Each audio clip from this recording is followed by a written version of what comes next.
አንሶላ ነበር ለመግዛት ያሰብኩትኝ። ከዛ በኋላ ሳስበው ከነ ኮንፈርተሩ እና ደግሞ 4 ትራስ ጨርቅ አንድ ላይ አላገኘውም።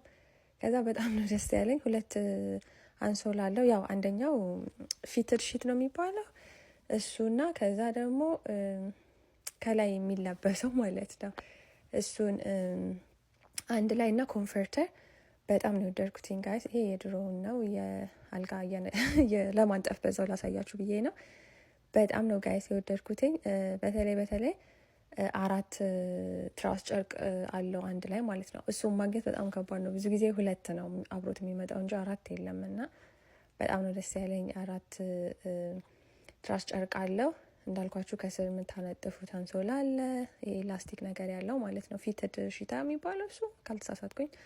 ከዛ ደግሞ ይሄኛው 1 ፍላት ሺት ደግሞ አለው ማለት ነው ከላይ እና በቃ እንዳልኳችሁ 4 ፒሎ ኬዝ አለው። በጣም ነው የወደድኩትኝ እሱን እውነት ለመናገር እና ኳሊቲው ልነግራችሁ አልችልም። በጣም አሪፍ ነው። እንደውም ይሄንን ቆይቼ ነው ፖስት ያደረኩላችሁ ላይ ኦልሞስት ሳምንት ይሆነዋል ይሄንን ቪዲዮ ከሰራሁት። ቢካዝ ቼክ ላድርገው ብዬ ነበረ ሰሞኑን እሱን ነበረ ስንጠቀም የነበረው። ጌታን እንዴት እንደወደድኩትኝ ሰላማዊ እንቅልፍ ነበረ ስተኛ የነበረው እና በጣም ነው ደስ የሚለው። ያ ከፈለጋችሁ ኦርደር አድርጉት፣ ሊንኩን አስቀምጥላችኋለሁ። በዛ ላይ ደግሞ በጣም ርካሽ ነው ዋጋው። ይሄን ሁሉ አብሮት መጥቶ ጌታም በጣም ርካሽ ነው። ቼክ አድርጉት ከፈለጋችሁ እና ይሄን ይመስላል። ኮከብ ቅርጽ ነገር አለው። በደንብ አልቀረስኩትም እዚህ ጋር ባይ